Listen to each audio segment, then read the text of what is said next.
Welcome into the Barbecue Life. I'm your host, Kurt Mueller. And as always, we are powered by Hound Hogs BBQ Supply. Check them out on Facebook, Instagram at Hound Hogs BBQ Supply. On the web, www.houndhogsbbqsupply.com. So I welcome in today Pitmaster Chiles Cridlin. He's with Wolf's Revenge Barbecue out of Henrico, Virginia. Welcome. Thank you. Thanks for having me. So Chiles is an accomplished cook. He's been on the circuit for quite some time, and he joins us today. This is actually going to be part of our series that we're kicking off here, discussing the Judge Seating Program. But before we dive on into that, y'all know that I like to talk about journey and understand how folks got into this crazy world of competition barbecue. So educate us if you could, Chiles, and how did this journey into competition barbecue start for you? Okay, so I had two things kind of happen at the same time. So I would say that I was really literally drug in by both feet. Back in about 2006, 2007, I was invited to cook Brunswick stew because I've always cooked Brunswick stew for charities and good causes. I was invited to cook up at the Big Apple Barbecue in Madison Square Park, New York. Okay, never been around a barbecue competition before. But here I am pulling my stew pot trailer up down Madison Avenue, and they put me between two teams. I don't know, Big Bob Gibson with some guy named Chris Lilly, and 17th Street, some other gentleman by the name of Mike Mills. And I was there in between those two guys all weekend, ran back and forth, and was just spellbound by what I saw. And they were the nicest guys, and they had an opportunity to share with me some information of what they were doing and took some interest in the Brunswick stew I was cooking. So that sparked one interest. About the same time, I was hosting a fraternity alumni picnic at my house, and the pledges dropped the ball on getting the cooker that we were supposed to use. So I reached out to a restaurant up the street that had a cooker sitting out in front of their location and said, hey, can I borrow this for the weekend? I told him my situation. And through the conversation, he told me that I didn't know what I was doing, that I was going to hurt somebody or possibly even kill somebody. I even offered to buy the smoker for him. I looked it up online. I saw what it cost. I said, look, I'll stroke a check for it right now. And he said, nope, ain't going to do it. So for the alumni picnic, somebody found a front end of a Toyota Corolla that had been converted into a smoker. It still had the bumper and the lights in it, but the inside was all welded up. It ended up overheating, catching on fire. The lights melted out in front of it. Here I am, new house in the neighborhood. I've got a car, the front end of a car up on blocks, melting in the driveway.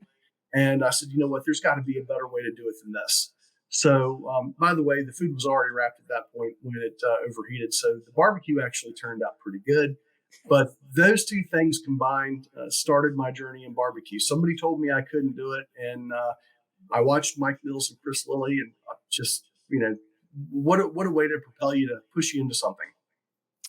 I got to say, so we're upwards of 60 episodes now, and that is by far the most unique story into barbecue that I think we've heard on the show. So pretty phenomenal, and way to make a good grand entrance into the neighborhood, right? Yeah, absolutely. Incidentally, one of these days I'm going to go up to that restaurant with my food truck, and I'm going to serve dollar sandwiches all day long just to piss him off because he said I couldn't do it. There you go. I love that. You got the entrepreneurial mindset, so to speak. So tell us about Wolf's Revenge. Love the name, by the way. How did that name? How'd you get the name? When I first started back in 2000, I guess 2008, 2009 was my first KCBS competition. In the world of barbecue with all the double entendres, I had Big C's Stew and Q. And I even owned the rights to More Than a Mouthful. So Big C's More Than a Mouthful. And there was a picture of Wilma Flintstone holding up a rack of ribs. Innocent enough to me in the world where you've got Big Butts Barbecue, Slap Your Butts Barbecue, and everything else, just kind of, fit in. But we're at a competition. It was McShin's Recovery Fest. We're in a church parking lot, and my goddaughters are running around with T-shirts on that said Big C's More Than a Mouthful. And, there was a little bit of an intervention. The mothers of my goddaughters pulled me aside and said, you know what, we love this. We love, everything about this, family oriented. We're not going to have the kids running around in this T-shirt. So I looked over at my godson. He was 9 years old at the time, Reynolds. And I said, Reynolds, I guess I'm in trouble. We need a new name. What's it going to be? And he said, we need something cool. We need something where the wolf gets his revenge. And he said it like that. And within 3 weeks, it was trademarked. One of the other mothers had done the artwork for me. Wolf's Revenge was much more tame, I guess, as far as names go. But in this story, in the story of the Three Little Pigs, this is where the brick house becomes a smokehouse and the wolf does get his revenge. I love that. That's a good tagline there. That's awesome. Another unique story of how you came up with your name. So we're 2 for 2 here on the unique stories so far. So we're starting off pretty good. Now tell us about your cookers. What's your setup like on your rig, and just walk us through that. What's that look like? So one of the first cookers I got, I started out cooking on a Lang 60, and I also got an Ultra Q from Mike Mills when I was up visiting with him in Madison Square Park at the Big Apple Barbecue. And I really liked the way, but both of them were great cookers. Both of them, I had different purposes for each. But as the God kids got older and the number of friends willing to stay up with me all night long feeding that Lang, because that Lang does have a healthy appetite for wood, I started using the Ultra Cube more and more. And I really like Old Hickory products. The thing that I had an issue with is I couldn't load it up and go to sleep without moving things around in the smoker. There's a hot spot in the top and the back. You can use that to your advantage as long as you know it's there. But when you're trying to cook all your meats in the same cooker, you end up having to get up and move things around, turning the butts and the brisket and everything so it cooks evenly. I took some dimensions off of it, sat down with a friend of mine that is an engineer here in Virginia, Chase Architectural Metals, and on a napkin drew out an Ultra Q that was twice as wide, twice as deep, and put a rotisserie in it. So he took the drawing, put it into a CAD program. The CAD program kicked out a program that fed the plasma cutter table. The metal was set on it, and after everything was cut out, it took us 3 nights worth of nights and weekends to weld it all together. I've been running that cooker since about 2012. The first contest out of the gate, we got a reserve grand with it. And it's got over 250 contests on it. So it's served me well. It's got twice the insulation that an Ultra Q does. Having the rotisserie in it means I don't have to, turn things. Everything cooks nice and even. And the firebox, the basket is just huge. So I can load it up with charcoal and not touch it for 3 or 4 hours at a time. I love it.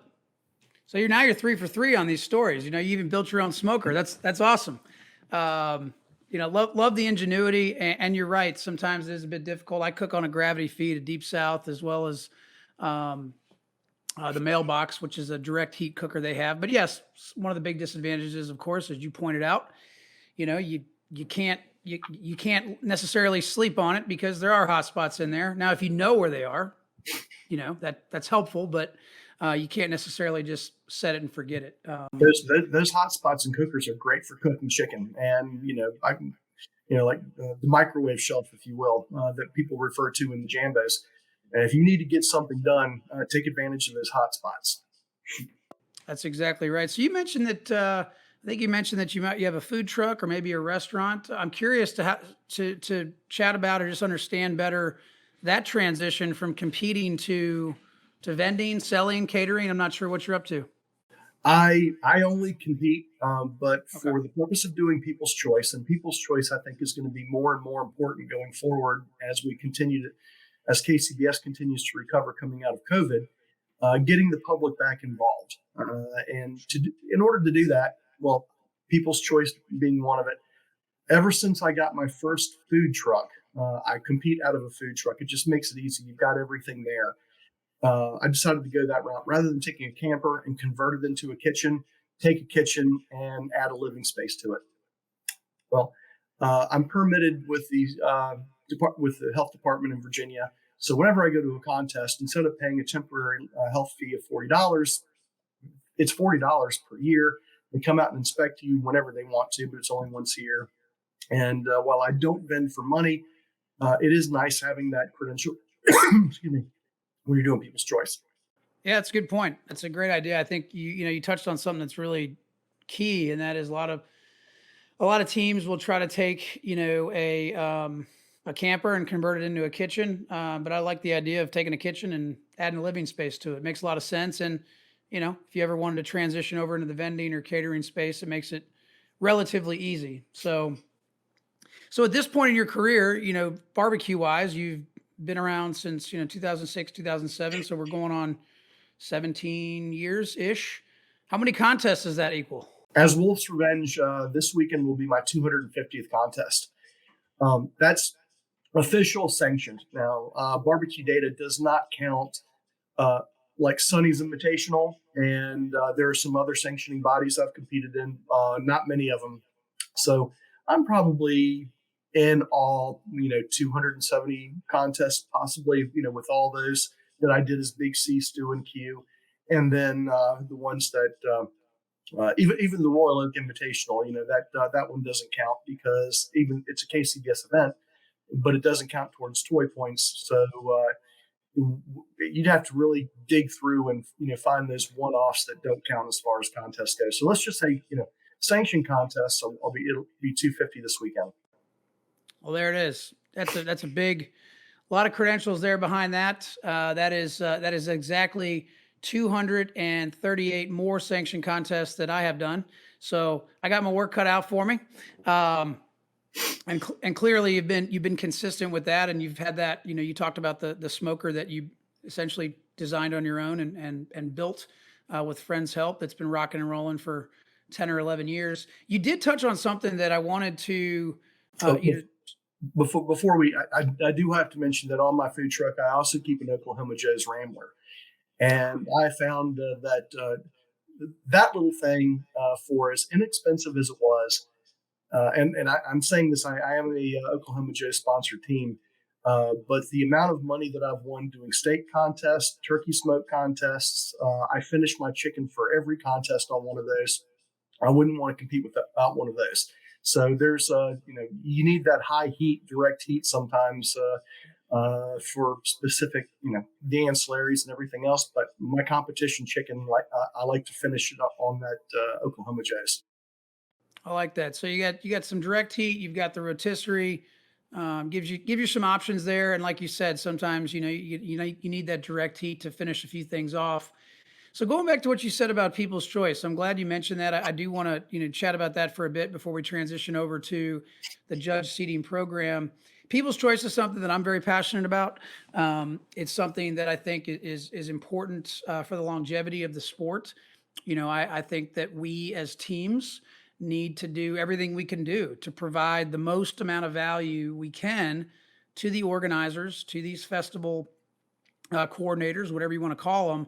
I don't know your take on it. I want to understand your take on it, but I personally cringe when I learn or hear about teams that refuse to do People's Choice, especially when the organizer is providing a volunteer to hand out that People's Choice sample. So curious here, what's your take on People's Choice as a means to engage with the public more?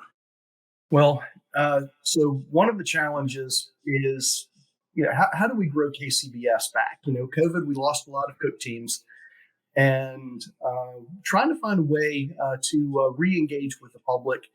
Working with the board, I came up with the idea and I threw it out there this past January for an organizers work group so that we could do things to better support our organizers. And there's a whole lot of things going on with there.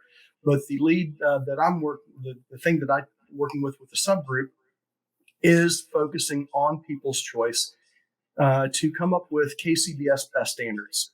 Now, I'll say right off the front that the heavy lifting is going to have to be done by the teams. You nailed it when you said that some teams don't want to participate, and I understand it. If you're a light equipment drum cook, you've got 3 or 4 drums. Add another drum to your arsenal just for People's Choice. It's going to be a challenge. There's no doubt about that. Teams are going to have to adjust to be able to do this. But here's why it's important. Organizers need something that they can sell. Okay. If they can sell these tickets, especially if they partner with a 501c3, and I'll give you an example, Jiggy with a Piggy in North Carolina, he works with YMCA and the Rotary Club. They provide the volunteers. Those are the ones that pick up the samples and give it out so the teams don't have to participate in that part. Okay. Coupling with the 501c3, and it helps for a lot of different reasons when you're selling tickets and things like that. It's not just because you're going to sample barbecue, but it's also supporting a good cause, right? And it can also add to the prize pool. It can deepen. It's another payout there for people, for the people's choice. But once you have something that you can use to bring in the public, that foot traffic, those people sampling those entries are going to be our future cook teams and our future judges. Okay. So, and then you've got the public there. All of a sudden, you have something that you can go to other local grocery stores, the Smithfields, the Royal Oaks and things. And hey, would you guys help us sponsor this event? Add to the funding, because we have foot traffic there. You're going to get impressions out of this. So, it helps there as well. If we can get the, so that's the way I'm thinking of, by standardizing, making best practices, get the teams on board with this and make it so, look at how Turkey Smoke grew. Turkey Smoke started out as just a few contests, and now it's a points chase series. Is there a possibility of doing a sanctioned People's Choice where the teams can accrue points for winning People's Choice and add it to another thing that, another ancillary that teams can participate in? That's a great question. I think that would absolutely incentivize teams to get excited about it. And I understand, as you hit on, you mentioned, it's one more thing for a team to cook. And I guess the way I look at it is, and maybe this is a little too black and white, but you either make time or you make excuses. You can't really do both. And when I look at this, I'm thinking to myself, okay, I could literally cook a pork butt in a crock pot if I wanted to, wrap it in a Cambro and bring it to the contest, and there's my People's Choice. Sometimes I have a hard time with some of these teams that object to it so hard because there are a lot of organizers that, to your point, they're generating revenue off that, and of course, in a lot of cases, that's going to a certain nonprofit that's doing good things in that community. So, again, that's my opinion. I'm very strong opinionated on that front about it. It is what it is. But I think bottom line, I'm glad to hear that we do have a push organizationally to look at this and possibly one day have a points chase out of it. Who knows? That's awesome. All of this right now is in the discovery phase. I was thinking about this last year when I asked KCBS to partner with food safety, because I would like to see all the teams out there spend a few dollars. That's where we get the discount for that, to get a food handler's certification, or even a food safety manager certification for that matter. If you do that, you know what the setup needs. It helps you working with the local health departments, which is going to be important, because that is, that's different county by county, not just state by state. Every county has their own regulations. So if we can get the teams, I think this would benefit everybody who doesn't want to, have best practices when it comes to food safety. But that's the first part of the building block and getting this up and running, I think, from the team's perspective. So it's going to take a while. KCBS has got to, we've got to do our due diligence and let them decide how this is going to go. But there you go.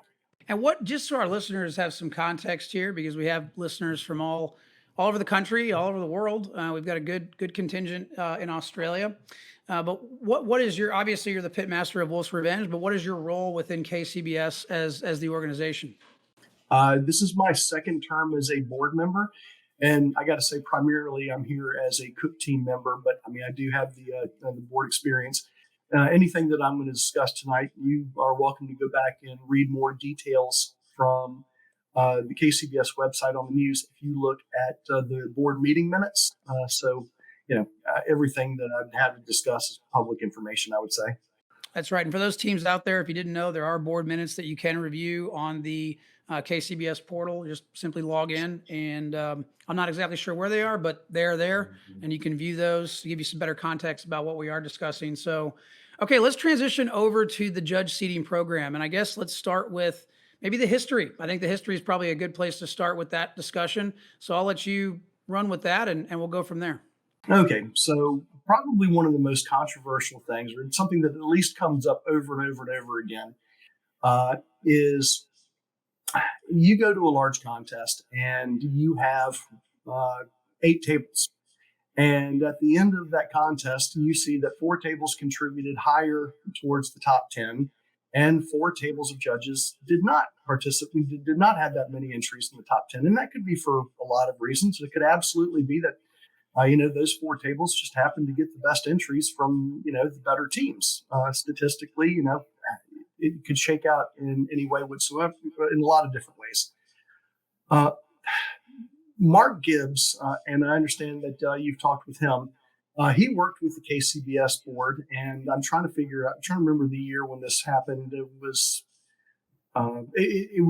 maybe 2017, I guess, somewhere around that time frame. He sat down with the board at that time and took an Excel spreadsheet with a lot of macros and came up with a seating program. Now, that seating program, it's my understanding that it took every judge and looked at their average, all of their averages. If you've been judging for 20 years, it took 20 years worth of your averages or whatever we had in the computer. I think we only go back to 2013. I don't think we go back any further than that. But it took all the judges' averages and from your contest, and you might have been a 33. Okay, that was your average from every contest. You might have been a 33. Now, the program never disclosed what your average was, but what it would do is it would take if you were a KCBS rep and you were getting ready to seat the judges at a table, it would start with how the program determined the best average was, and it would place those judges evenly around the tables. Okay. So that every table would have a judge that had a really high average. Every table would have, one that had the next level, the next level, the next level, the next level, so on and so forth.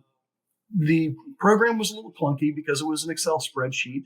It did have its limitations. I think it couldn't handle more than 75 judges. There was an upper limit there before the way that it would sort had diminishing returns. And personally, as much as I like the idea of a seating program, and I think that it was a great, valiant effort, but because it wasn't very easy to use for reps, there's some reps out there that are not Excel experts, so they had their challenges with it. Okay, it takes into account all of your averages, which I don't know if that's necessarily a fair thing, and I'll get into that a little bit more why. It also made an assumption. They took the first score of every judge and did an average of that. And I think they came out with an arbitrary number of 32.5 or something like that. Okay. So it made an assumption of what every first time judge would have, because if we don't have any data on you, then we don't know, the computer can't give you an average. So it just assigns you an arbitrary number. Well, I don't know if that did anybody any favors either, especially when you're distributing those out throughout the field of the tables. And here's another thing. KCBS has done a lot to try to get rid of the word average, right? We don't do comparative scoring. We don't think about, we've got rid of averages on the comment cards. I don't think we should use the word average when it comes to evaluating our judges either. And when this looked at your contest average, it didn't look at your individual category characteristics. Let's say you and me, let's take us that we're both judges, all right? And all day long, you give 36s on chicken. And all day long, you give 30s on brisket, okay? What's your average? Your average is 33, okay? Right. So if the program does not take into account individual category characteristics, okay, if I've got a 36 in chicken and I've got a 30 in brisket and you've got a 36 in chicken and you've got a 30 in brisket, our averages are 33, and you put us both on the same table, guess what we just did? We just built a table of angels for chicken and a table of death for brisket. So any program that KCBS would implement, I'd like to see if it could possibly look at those individual category characteristics and be able to, if you would distribute us amongst the tables, but if you had a Chiles and a Kurt that both were really high in chicken, you'd you wouldn't put us on the same table, okay? To be able to balance those by individual category a little bit. So Mark's program looked at the judge's overall average, but didn't look at individual category characteristics. And in my personal opinion, I think that's a little bit of a weakness. It needed to be easier to use for our reps. That would be the second thing. However, I think that we had enough reps out there use it, and just based off of the numbers that they did, and looking at all the averages, I don't think we need to look at your entire score history going back to whatever we have. I think we probably only need to look back at your last 10 contests. I think that's probably far enough because, everyone has a learning curve. Cooks have a learning curve. Judges have a learning curve too. So the last thing is that I can't tell you what kind of food you had that day. You might have given a lot of 28s, and they might have been well deserved. So without knowing what kind of food was there, how can I say that you giving a 28 makes you a low scoring judge when you scored appropriately as you were taught to do? Right. And that's going back to what you mentioned earlier. How do you evaluate something that's both subjective and objective? Yeah. It's So challenging. it is. I'm going to reference where, and you can find this in the meeting minutes. Our previous CEO, Emily, and David McAllister had enlisted the services of a data scientist to look at every score from every judge, from every category, at every contest, and develop some statistics. And this is a data scientist, okay? And what he came up with, he gave KCBS a whole bunch of information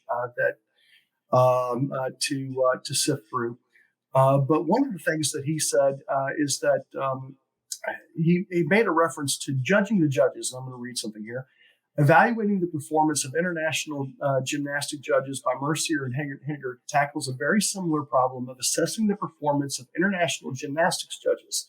This best-in-class approach is something that they've adopted to the study they did for us. So what does that mean? That means instead of making an evaluation based off of what your average is, they took the judge off that table. They did an average of what the remaining judges had, and then compared your scores to what the average of the table is. Now, what does that give you? That gives you an index. Okay, if the average score of the table was a 33 and you were a 33.5, you were within a half a point of that table average. Okay, and that's pretty good. They identified that our best judges were within a half a point of their table. And that would be something important to share with all the judges, is that the judges have the ability after a contest to go out and look at their scores and compare them to the table average, and they can do some self-evaluation and some self-improving. We give the judges that tool or those tools. So if this is going to be used to create a new seating program sometime in the future, I know I'd like to see KCBS put a committee together to further evaluate this and spend some time on it. But I know that we're going to need some support from the membership to let them know that that's important to do so. That's exactly right. And I know you talked about one of the objections that you hear out there, and that is evaluating individual categories versus as a whole. I think it's a great point. I hadn't really thought about that, but you make a great point. You might inadvertently create a table of angels for chicken and a table of death for brisket, and again, you're really back to square one at that point. So obviously that's an objection. That's a challenge that needs to be overcome. I also think you talked about the learning curve is steep for some individuals, especially, I'm no Excel expert. And I know that, let's just put it this way, the older people get, they become less and less technologically inclined. I mean, that's just, the way it is. So I get that standpoint as well, but have there been any other objections, you as a cook team have heard just out there on the competition trail that are different than those two that we just chatted about? Well, all right. So first, my personal philosophy is that I think that the best scenario for a contest in KCBS is a 4-table contest where you're going to hit all 4 tables. I know as a competitor, I assume the risk. When I sign up for a big contest, I know there's going to be a lot of teams there, that there is a possibility that I'm going to land on a table that may or may not be as favorable, depending upon whatever conditions are going on that day. So that's that. Rather than me getting upset about it, if I do, I'll also say that I don't know if enough teams are out there and say that, hey, I was 5th on my table and I was 7th in the contest. How many teams benefit from a table of angels, and you don't hear them talk about that? There's a balance there. Okay. When it comes to, the chip draw, they say that it's random. And I would ask, if random is acceptable, then why wouldn't a seating program that took into account these differences also not be acceptable? The seating program could very well seat the same 24 judges exactly the same way that the chip draw would have drawn. Okay, we're not using the program to say yes you can judge or no you can't. We're just saying that you're going to sit on this table. So I don't understand why a judge would have an objection to a seating program, knowing that the chip draw, it's the same group of judges. The chip draw could have easily have set everybody exactly the same way. If anything, it benefits the teams by trying to overcome some of the scoring habits or indexes, if you will, how far these judges might be off from the rest of their table, to balance things a little better. Great point. And I understand, the feeling that a judge might have as if they're being called out. I get that. I've never judged. I can't, begin to understand what that entails. Maybe I'll judge one day, maybe I won't. I don't know. I will say though, if teams are going to get evaluated, then I do think it's important that judges are evaluated as well. So I don't know if judges understand this. I don't know if I know a lot of teams do. I know I do. But this is one of the things that I think makes KCBS one of the best organizations when it comes to sanctioning bodies, is that we actually put on the table numbers and the judges' average for that day on the score sheets that we get at the end of every contest. And that information is important to me, because if I see that, I was ranked, 4th on a table and I didn't get first place, I know right away, I know that, I need to look at my cooking, because if I was 4th on the table, regardless of whether I finished in the contest, 3 other teams were evaluated better than me, regardless of what the score was. So that helps me make decisions on whether I need to make a change in my barbecue program. But after a contest, not only if you've done this for yourself, you go in and look on the KCBS website, and we actually give you a flashlight to look at the contest overall. We actually rank the tables for the teams and show you which tables produced the most top 10s and which ones didn't. So, I mean, it's a huge wealth of information. And I don't know of any other sanctioning body out there, whether it's SCA, BCA, IBCA. Actually, BCA, they reseat their judges, I think, in between every category, but there's an hour between turn-ins. Okay, so KCBS is the only organizational body out there, sanctioning body, that puts that information on their score sheet, and it does help teams. But other organizations do not. I hear people say that the other organizations are, great, and there are some really good organizations out there. But what kind of information would they get if they started putting table numbers out there? Would they see similar results to what we see within KCBS? So on one hand, it's given teams, something to point out when they don't do well, and if they have an issue with it.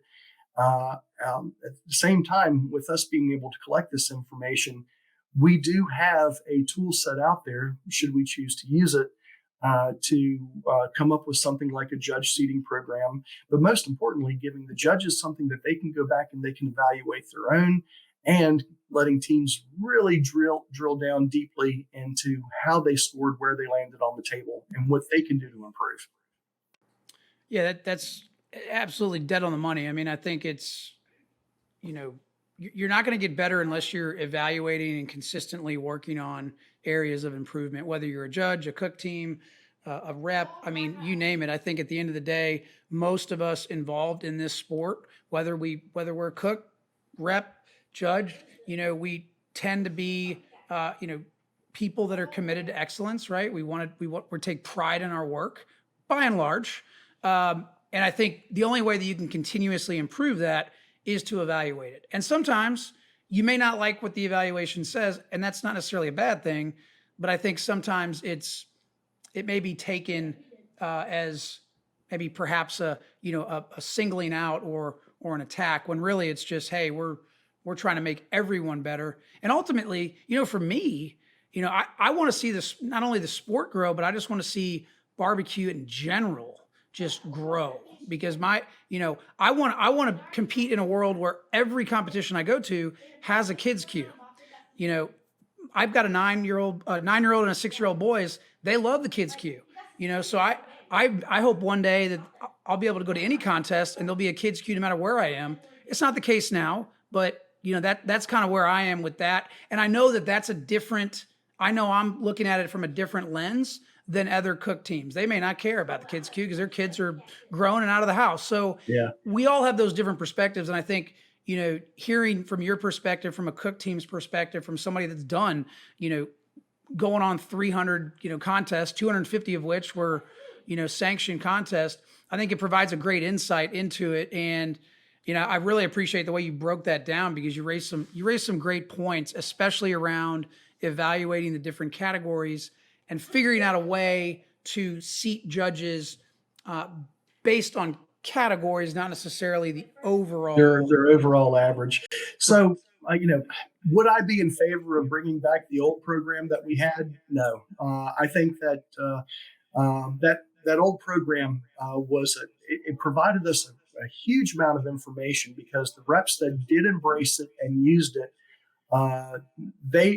the feedback that I've gotten is that they saw smaller deltas between tables and contests. Okay. That it was a great start in the right direction, but as it is, it needs some improvement. So I wouldn't want to bring that program back as it was. I would, like KCBS, if we can get the membership support behind it, to form a committee to do some work on this and see what we can do to develop, and to explain to the judges that if we went to a seating program, it could very well, from their perspective, it's not going to. I'm trying to think of a really good way to put this. It would be zero impact to the judges. The only difference, instead of going up and having to stand in line and pull out a chip, when they get to the contest and they sign in, they're going to be given their seat assignment. Okay, that's all there is to it. No, it would not encourage judges to score higher or score lower, because there's not going to be a perception that you get seated first because you're the best judge or the highest judge. If we use the method of evaluating judges by comparing what they scored to their table average, the closer there are to the table average is what would indicate a good judge, which means you're judging as you were trained to do. Exactly. That's a powerful, powerful way to wind down the show. A lot of information here, a lot to process, but all good stuff. Again, appreciate the insight and the perspective. It's been incredibly valuable for me. Hopefully, our listeners taking all this in, can say the same thing. And again, for our listeners, we are chatting with Chiles Cridlin. He's the pitmaster of Wolf's Revenge Barbecue out of Henrico, Virginia. And he has got a ton of contests under his belt. Make sure you check him out. You're on, Chiles, you're on Facebook, Instagram, I assume? I am on Facebook. I'm on Instagram. Also made a little appearance on Barbeque USA Season 1, Episode 5. And there you go. And they did a great diagram of my smoker. They actually did a rendering of it that I thought was pretty cool. I didn't expect that they were going to do that. How about that? Well, for our listeners, take some time and connect with Chiles at Wolf's Revenge BBQ on Facebook and Instagram. And if you have the ability to watch the Food Network, check out BBQ USA season 5 with Michael Simon. I think actually speaking of BBQ USA, Season 1, episode 5 with Michael Simon. Yep. season 1, episode 5, and I think I heard they're working on season 2. So looking forward to that. But we appreciate you coming on the show, Charles. Thanks so much. Enjoyed the conversation. Thanks for having me.